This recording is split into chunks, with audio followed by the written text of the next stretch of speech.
iye zvino Jesu wandifira ropa rake raparara kuchenesa ini mwana wenyu ndomdawira ndinzwe simba renyu zvidiso zvangu zvazadzwa mune inonguva ndodaira iye zvino Jesu wandifira ropa rake raparara kuchenesa ini muvambiwe rudawiro notarisa imwi nogashira chipo chenyu ndiponeswe nacho ndodaira iye zvino Jesu wandifira ropa rake raparara kuchenesa ini ndodaira iye zvino Jesu wandifira ropa rake raparara kuchenesa ini ropa rake raparara kuchenesa ini ropa rake raparara kuchenesa ini ropa rake raparara kuchenesa ini. Kwasai hamawadi kamwe mukati zita ra Jesu. I greet you all in the mighty name of God's beloved Son Jesus Christ. Amen. Ngibingelela lonke egameni lika Jesu oza nguphangisa pakupedzisira pa Chinese vanongoti ni hao. Amen. Toda kutenda Mwari mukati menguva ino.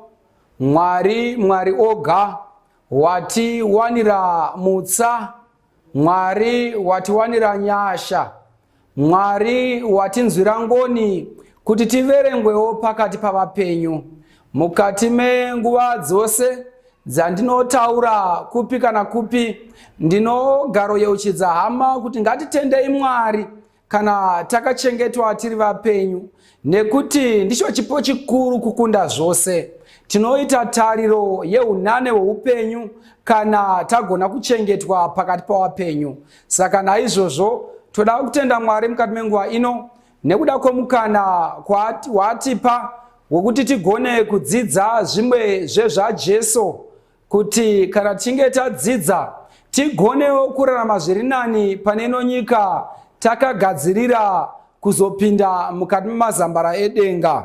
Tinotenda mukati menguva ino tichaverenga tsamba mukati mebhuku raMarko, Mark chapter 10 pa verse ya 46.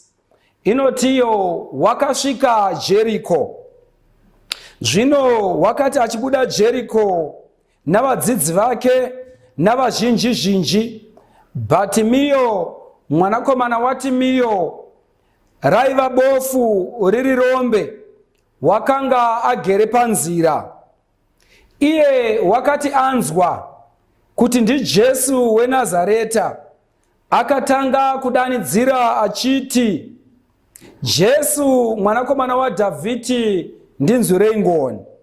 Vazhinji vakamurayira kuti anyarare, asi iye wakanyanya kudanidzira achiti, mwanakomana waDhavhidhi, ndinzwirei ngoni.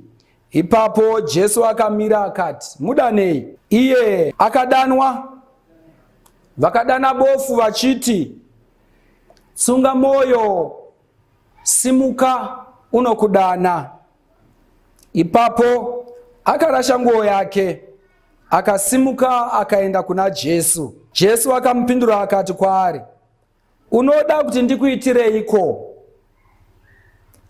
Bofu rikati kwaari, Rabhoni, kuti ndione. Jesu akati kwaari, enda hako, kutenda kwako kwakuponesa. Pakarepo akavona, akatevera Jesu munzira. Mwari akomborere kurenga shoko rake. Ngatinamatei. Baba wedu vari kumusoro kudengani pano pasi, tinokutendai nekuda kwemukana wamatipa wokudzidza zvimwe zvaJesu.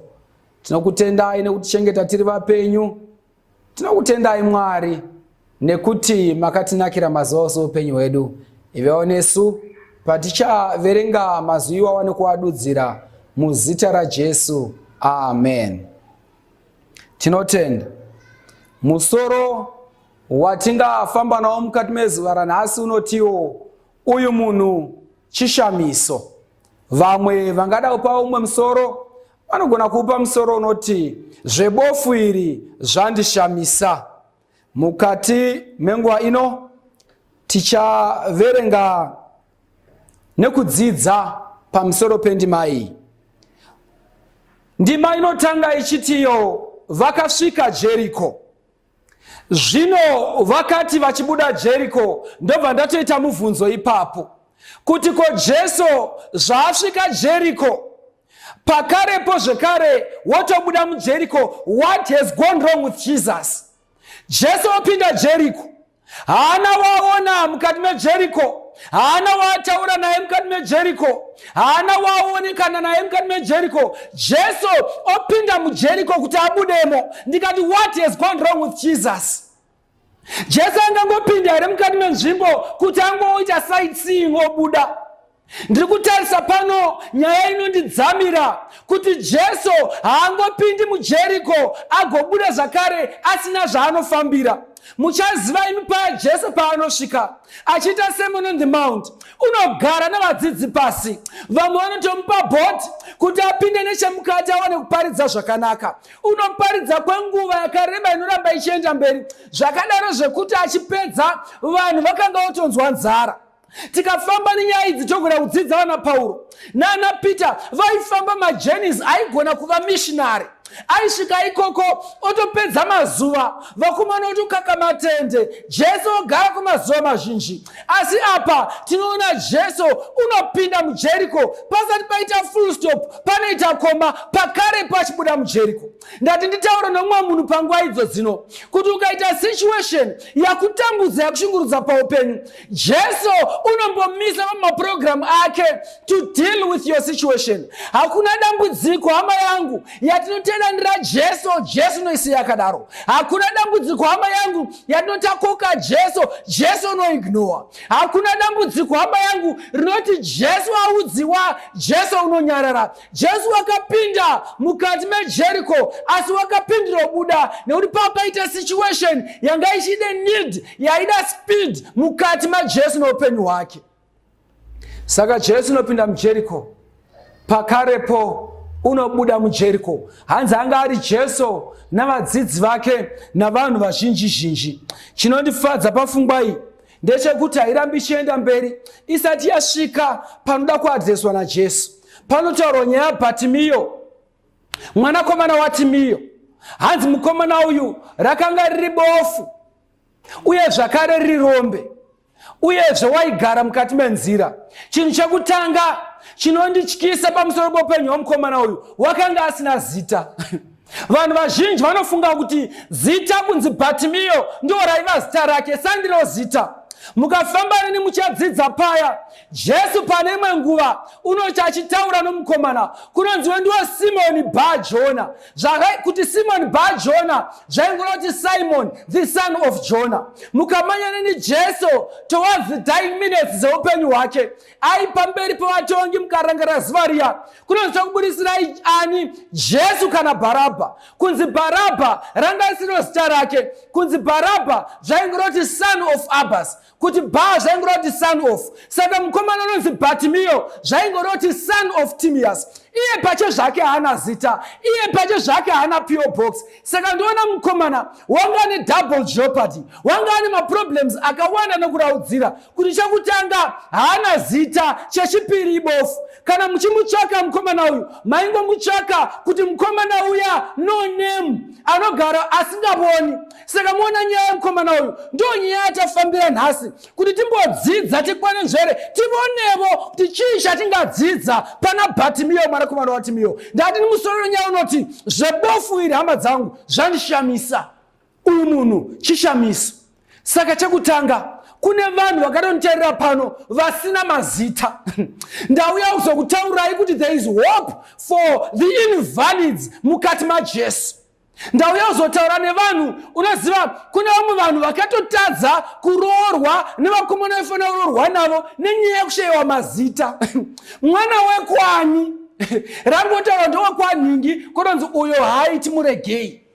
Rudo ruripo ruchipfachukira ruchiraudzira rwakati mwana Mwari, asi vanhu vodzivisa nenyaya yekushayiwa zita. Ndati nirombo rakanaka hama yangu kuvanhu vasina mazita, nekuti Jesu unorigadhawo vanhu vakadaro. Mukarangara zuva riya pachitawa Mary song of praise kunonzi for thou hast regarded the low estate of your hands maiden. Glory be to God. Nekuda kuva vanhu vasina mazita. Uzanyaya mazita inobhowa. Pane imwe nguva yandinodzidza ndichiverenga mukati meStudents Companion, yanga ine tsumo imwe yaiti give a dog a bad name and hang him. Saka imbwa kana yangoshaya zita yanofanira nekufa. Imwe nziyo yavakaranga kare ndakamboinzwa yaimbwa chinzi vana vana mazita ngavaremekedzwe. Kuroti there is power mukati mezita. Asi chandinofara nacho mukati menguva ino, tauya kuzotaura mashoko anoti Jesu has a special interest navanhu. More than Jesus is concerned with names, Jesus is more concerned with character. Character yemunhu yakakosha zvakadaro zvekuti pacharizarektwa vanhu hakurizarektwa mazita, kunorizarektwa character yakashandukwa into the similitude of Christ. Hanzi Bhatimiyo wakanga asina zita. Chechipiri chandinodzidza pana Bhatimiyo hanzi rakanga ribofu. Ozva nyaya iyi inondinakidza chinhu chimwe chete. Hakuna munhu angagara muguta asina kumboita experience nezupko. Hakuna munhu angagara munzvimbo asina kumbokwira bhazi. Saka bhazi pachiteshi iko zvino, whether uri local uri kuenda kuGlenview kana Budiriro, kana whether uri kukwira bhazi rakananga kuZaka kwaZibhgowa, pane pfungwa inobudapo yekuti haugoni kupinda murengi ukakwira bhazi ukaburuka usina kumbosangana nebofu.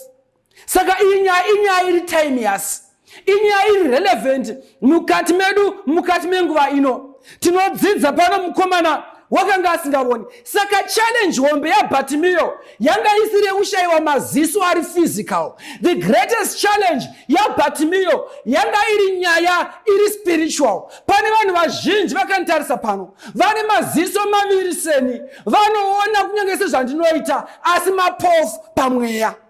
Unoziva bofu?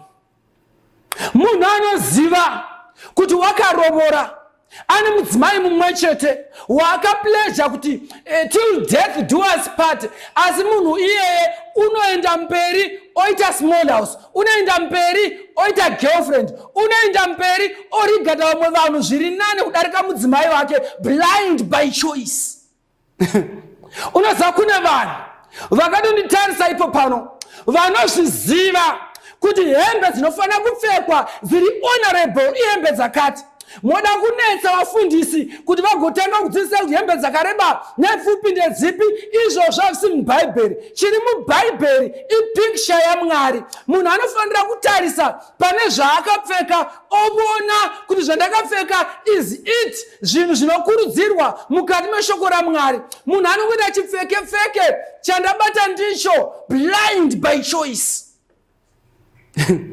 Unoziva kune vanhu vamavanonteerera ipo pano, unoziva rimwe zuva mukomana anonzi Elisha wanga ana Gehazi unotombokumbirawo Mwari svinudzaiwo meso kuti ejaya kuti rione. Why? Because physically he had eyes but spiritually he was blindest.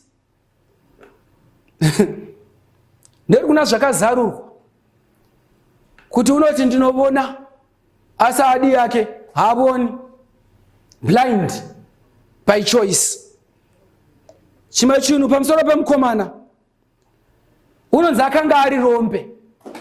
Unoziva kare taiziva kuti rombe munhu anenge arova mai.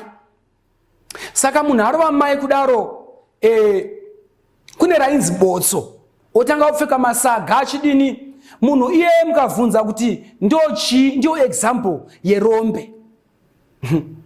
Rombe munhu akagona akatomutarisa ipo pano anoziva kuti wakazvarwa 9 months namai. Vakamutamburira 9 months vachidya vhu, vachidya muriwo imwe isina mazita, vachidya zvinhu zvimwe zvinoshoreka, vachidya vachishaya, vachitamburira kuti vakuzvare. After 9 months iwe uchaziva kuti wakazvarwa here kana kuti hauna. Ndio rombe. Rombe mukomana anoshanda ne28 years asi anodzoka kumba achinetsera mai kuti mai ndo wazvara asi pamba paine garden raasingagoni kudiridza. Ndio rombe.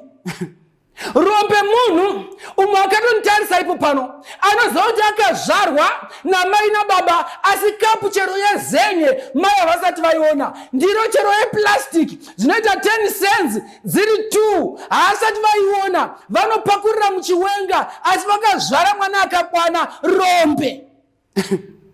Unoziva rombe. Rombe munhu wokuti foni yake ine mabhanduru ose.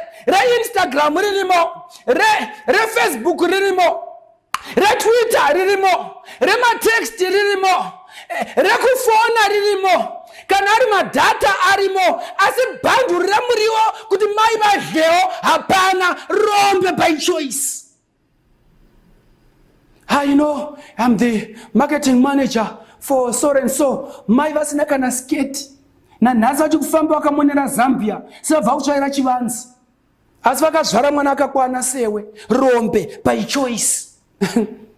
Mai vanotambura izvezvi havana kana kuziva kuti sandaki chayo inopfekwa yakatarisa kupi, left ndekupi, right ndekupi, asi uri specialist wemanicure pedicure. Rombe by choice. Ndatino uyu munhu chishamiso. Chimwe chotaura pamusoro pemukomana unonzi Batimio. Hanzi waigara panzira. Unoziva hakuna munhu waindibhowa kare semunhu anongomukira kungogara panzira. Vakomana vanenge vari mumapoka vakagara panzira. Maspecialists ekugara panzira. Ndakambona imwe movie rimwe gore yanga ine zita rinogona kuva synonymous nawakomana ava, Resident Evil. Kugara panzira. Unoziva pane vanhu vakanitarisa izvezvi vanofanira kuti vasangana naJesu vashandurwe. Vanhu vanogara panzira yezvakaipa vagogutsikana varipo. Tendeuka ushanduke uwane nzira yashe uponeswe. Kugara panzira. Oza munhu akagara so panzira yeupombwe anoformalize everything. School fees anenge achingoinda, rent dzinenge dzingobhadharwa, zvikafu zvinenge zvichingonotengwa, mabookings anenge achingoitwa namunhu agara panzira youpombwe. Oza munhu anotaridza kuti ari saved and satisfied yet is lost and lost for all time. Kugara panzira. Ukoya munhu agara panzira so yekupupurawo kake nhema, unoziva anotaura nyaya so sezvinonzi ndiye anga aripo, haatongoisi zvanzi chero yenyaya yakaudzwa nemunhu, anoitaura nyaya seyake. Taura pano taigara panzira. Kugara panzira panguva idzidzo kwakune problem. Nemhaka yei road yeJericho was one of the busiest roads of all time. Nemhaka yei vanhu vaenda kumagala vaifamba neroad yeJericho. Vanhu vaienda kumasports vaifamba neroad yeJericho. Vanhu vaenda kumachechi vaifamba neroad yeJericho. They'd move and walk in their numbers. Saka kufamba kugara panzira yeJericho kwanga kune era yekuti waigona kungobatanidzirwa mustampede ukatsikwa ukafa. let alone kana podarika celebrity yanga yakaita saJesu. Sirombo rakanaka kuna Bhatimio neuchiitiko ichi ndo chakaunza rusununguko rwake. Verse ya 47, hanzi iye akati anzwa kuti ndi Jesu weNazareta anopfuura. Ndati vatangobata ipapo vana vaMwari, tibate pfungwa yekunzwa. Unoda kune vanhu vakanitarisa izvezvi vasinganzwi. Ndorangarira makore akare iwawo mai vangu kana vasingafariri chimwe chinhu chanendaita vainditaura kuti ndoda munhu anonzwa. Waigona kutogumwa nechimuno nechepadhuze nemhino apo zvaibhowa zvairwadza, asi ndeiona sekuti ndio zvakafanira kuti munhu agone kuona kuti pandiri sandipo panzvimbo. Iye akati anzwa. Kune vanhu vakaniterera pano vasinganzwi. Anonzi ndechindebele ivimbandlebe umahlafu nichinda mesontweni, munhu asinganzwi. Nyange ukatsiurwa zvinengei haunzwi. Nai baba, nguva dzamunodzoka kumba inguva dzipi hamunzwi. Nai mai, mama phone number ari phone manyu ndeapi hamunzwi. Nai mwanakomana, nguva dzakanaka dzakudzoka kumba ndedzidzi haunzwi. Nai mwanasikana, avakomana unongofamba navo vembajava havana kumira zvakanaka haunzwi. Munhu anongozvipira kusanzwa. Saka shoko pano rinova nehurudziro yekuti vanhu vaMwari vakasikwa naMwari vakafanira kuponeswa asi vanofanira kunzwa. Ndizvo pamunonzwa vhesi ya, if today you hear God's voice, do not harden your hearts. Ndokunzwa kunorehwa neshoko raMwari. Kana nhasi muchenzi weZurashi, musaomesa mwoyo yenyu. Iye akati anzwa. Hanzi wakadanzira nezvikuru achiti, Jesu mwanakomana waDhavhidha ndinzwi rengoni. Rechirungu rinoti, he made a shout for mercy. Imwe version yandakaverenga inoti, he wept and said. Pane vanhu vanofanira kubuda mucomfort zone yeupenyu vadzidze kudaidzira. Unazva kana waita problem vanozviziva kuti kana waita dambudziko hauchuniwi idzwi kuti kudanidzira ndokudai kusadaidzira ndokudai. When there is danger munhu anodaidzira automatically. Saka mukomana uyu unonzwisisa kuti pandakatsika pana kunaka, pandakamira panotsvedza, pandiri hapazipo. Saka unodaidzira nezwi guru. Kuna vanhu vari pano vanoda kuplaya as if the way to salvation is in the game, is in the name of romance. Vanhu vanoda kuva apologetic nema situations avo. Mwari ndimunongozviziva henyu kuti parutivi rwangu apa mumwe ndiye anoti nguva yekurara uzopepa kuti handina kunamata ochingopfugama ari pamubhedha. Hey, my Jesus, you know, I know you know. I know you know. Watambudzika nekurwadzwa neparutivi, watambudzika nedambudziko remusoro, watambudzika neausa risiri kupera, watambudzika negumbo rakushungurudza, watambudzika nebasa risiri kubuda, watambudzika nemwana asiri kuteerera. Somebody must make a shout unto Jesus. Watinzisa tsitsi pano, munongozviziva na Mwari, munongozviziva. Hatizvizivi. Muimbe anoti unoneta mwoyo wako here, muudze Jesu. Unoti muudze Jesu, muudze Jesu, muudze Jesu oga. Nemhaka yei hama dzedu dzinogona kutirasisa. Hamunombovanzwa vakomana imi akatorwa musikana nebest friend yake chai. Hamuna mbonzwa here munhu akarasiswa nehama yaanotemba ati handouyawo John zvikanzi uya. Asvika pamesina cross apaya phone ndovatangonzi not available at the moment. Akafunga daiwa iri kuti at the moment ichaita ikaramba ndokutorambisisa kukwira bhazi kudzoka. Vanhu vaMwari vakadanwa naMwari vanonzwisa donzvo raMwari pamusoro paupenyu hwavo nekugara kwavo pano panyika. Vanofanira kuziva kuti pamatambudziko ese nenhunha dzese dzeupenyu, make a shout unto God, Jesu mwanakomana waDhavhidha ndinzwira ngoni. Hama dzangu, more than we need cars, we need grace. More than we need damsels and the beautiful ladies in the community, we need grace. More than friends, we need houses, we need grace. More than I can tell you, we need jobs, we need grace. Seek ye first the kingdom of God and his righteousness, and everything else will be added unto you. Seek ye first. Uda utsvake pekutanga. Uda tsvaka basa. Kana una basa ndozonamata. Uda tanga watsvaka musikana. Kana urora ndozonamata. Uda tanga wambopomba. Kana ndozonamata. Seek ye first the kingdom of God and his righteousness, and everything else will be added unto you. Handikapedzi nyaya iyi. Ndisina kutaura pfungwa inoti vazhinji vakamurayira kuti anyarare. Unoziva kune vanhu who have become professionals, professors pakusilence vamwe vanhu. Pane vanhu mumachechi umu vakaisa vamwe vanhu pamaflight mode, pamasilent mode nepama-discreet mode, vachida kuvanza zvipo namatarenda ana vamwe. Hanzi vazhinji vakamurayira kuti anyarare. Mukomana anonzi Bartimaeus cannot rest. Mukomana anonzi Bartimaeus is in an unsettling circumstance. Mukomana anonzi Bartimaeus wanzwa nekusavona, wanzwa nekushaya zita, wanzwa noupofu, wanzwa neurombe, wanzwa nekugara panzira. He needs his redemption. Oda kudzikinurwa naShe. Handi vanozamwe hanzi vakamurayira kuti anyarare. Standing in the way of others. Kuti nzvavo zvivaitire paupenyu. Unoza watanga utengesawo airtime yako. Unza izve airtime izvi. Takazviedza 1994 pakatanga kubuda maSIM card. Ndo patakazviedza izvo zvinazvo zvakatibuditsira. Utange utengesa matomatoes. Madomasi aya. Kumbare makambokuenda munoziva zvoitika ikoko here. Imide matuita zvimwe zvinhu zviri nani.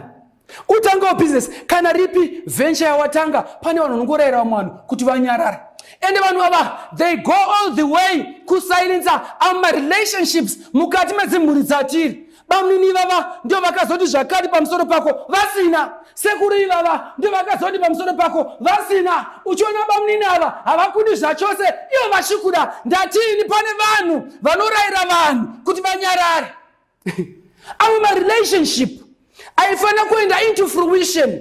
Igova marriage akarayirwa nomwana mai vakantarisa pano kuti anyarare.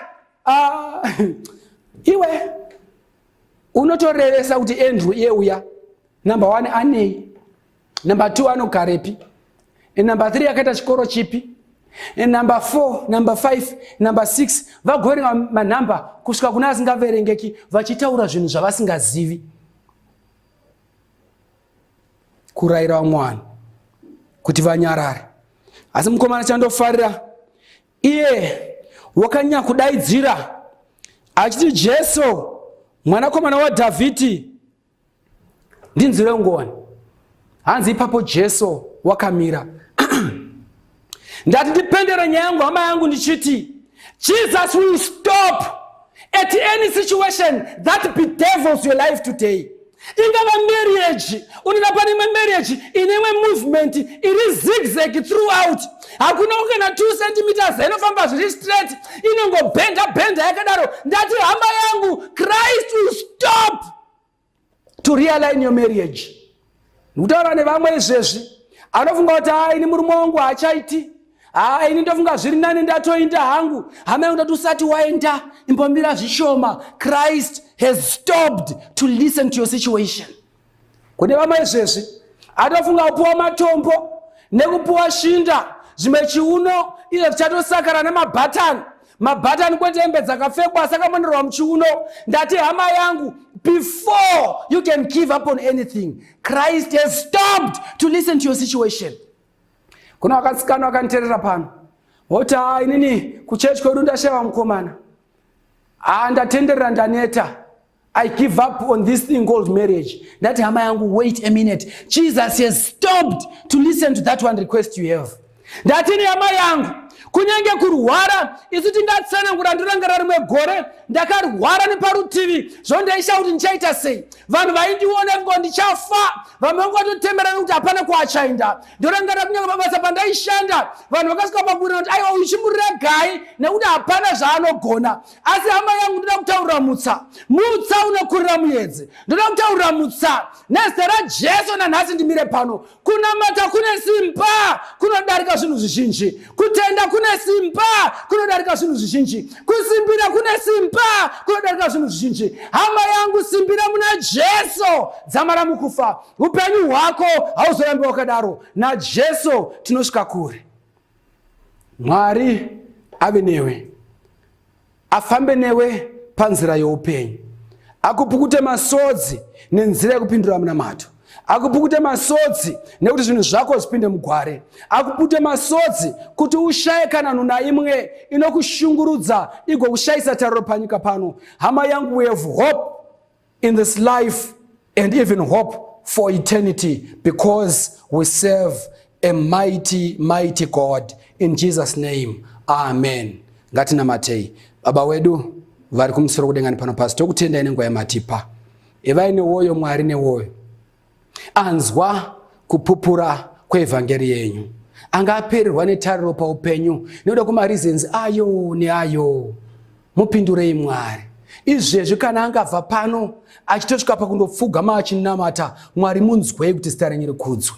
Kana angabva pano Mwari achisvika pakundogara pasi achidzamisa pfungwa dzake achiona paanokanganisa kuti arege, Mwari mupei simba rekutanga upenyu utsva. Ndovanamatira vese muzita raJesu rinogara nokusingaperi tatenda. Amen. Unoneta moyo wako here, mudze Jesu, mudze Jesu, unasuwa neurombo here, mudze Jesu yega, mudze Jesu, mudze Jesu, shamari wazikanwa, wakuchina umwe wakadaro, mudze Jesu yega, masodzi ari kudona here, mudze Jesu, mudze Jesu, mune zvitema zvawikwa here, mudze Jesu yega, mudze Jesu, mudze Jesu, shamwari wazikanwa,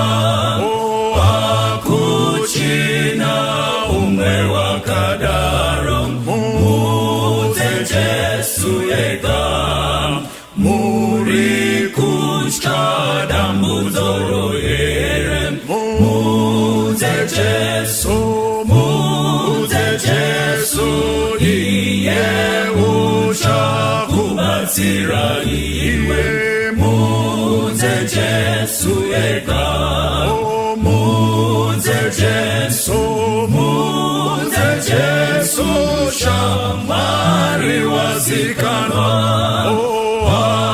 wakuchina umwe wakadaro, mudze Jesu yega, wacharufu runouya here, mudze Jesu, mudze Jesu, unadisa umambo wa Jesu, mudze Jesu yega, mudze Jesu, mudze Jesu, shamwari wazikanwa, wakuchina umwe wakadaro, mudze Jesu yega, mudze Jesu, mudze Jesu, shamwari wazikanwa,